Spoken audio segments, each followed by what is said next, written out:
আসসালামু আলাইকুম, welcome to রান্নাবান্না ঘর। আজ আপনাদের সাথে শেয়ার করব ঝরঝরে সাদা পোলাও রেসিপি।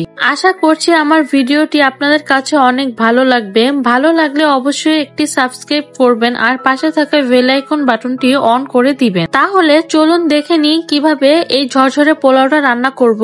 প্রথমে এখানে প্যাকেট চাল নিয়েছি, চিনি গুঁড়া পোলাও চাল 2 কাপ। চালগুলোকে খুব ভালোভাবে ধুয়ে আধা ঘন্টার জন্য ঝরিয়ে রাখবো, তাহলে পোলাওটা অনেক ঝরঝরে হবে। এবার চলে যাব মূল রান্নায়। চুলায় একটি প্যান বসিয়ে দিয়েছি, এর মধ্যে আমি 4 টেবিল চামচ সয়াবিন তেল দিয়ে দিব। আপনারা চাইলে ঘি দিয়েও এই পোলাওটা রান্না করতে পারবেন।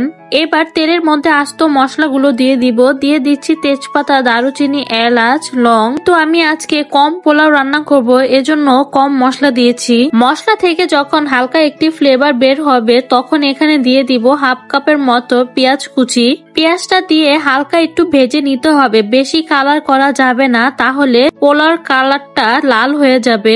এখন দিয়ে দিব 1 টেবিল চামচ আদা রসুন বাটা। পেঁয়াজের সাথে আদা রসুন বাটা কিছুক্ষণ ভেজে নিব। তারপর দিয়ে দিব আগে থেকে ধুয়ে ঝরিয়ে রাখা পোলাওর চালগুলো, সাথে দিয়ে দিব স্বাদ মতো লবণ। এবার চালটাকে তেলের সঙ্গে খুব ভালোভাবে ভেজে নিব।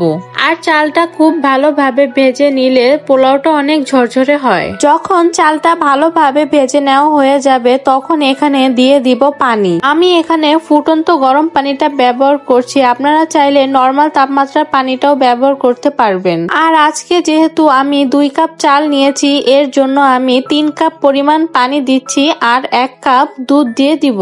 দুধটা আপনারা চাইলে স্কিপ করতে পারেন, আপনারা 2 কাপ চালের জন্য 4 কাপ পানি ব্যবহার করতে পারেন। ভালোভাবে বলকটা আসার জন্য ঢাকনা দিয়ে ঢেকে দিচ্ছি। এবার ঢাকনা সরিয়ে এখানে দিয়ে দিব কিছু কিশমিশ, 2-3টি আলু বোখারা, এক্সট্রা ফ্লেভারের জন্য 4-5টি কাঁচামরিচ।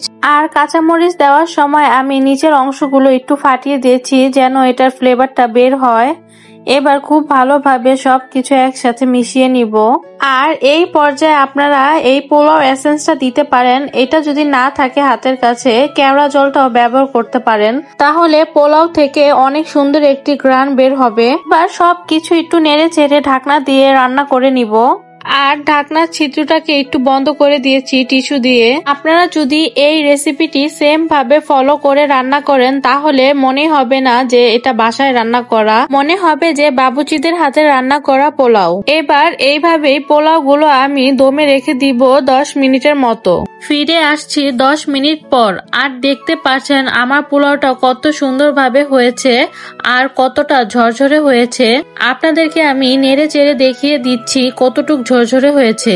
আপনারা আমার রেসিপি ফলো করলে ইনশাআল্লাহ আপনাদের পোলাও এরকম ঝরঝরে আর পারফেক্ট হবে। এবার সব শেষে ওপর দিয়ে দিব পেঁয়াজ বেরেস্তা।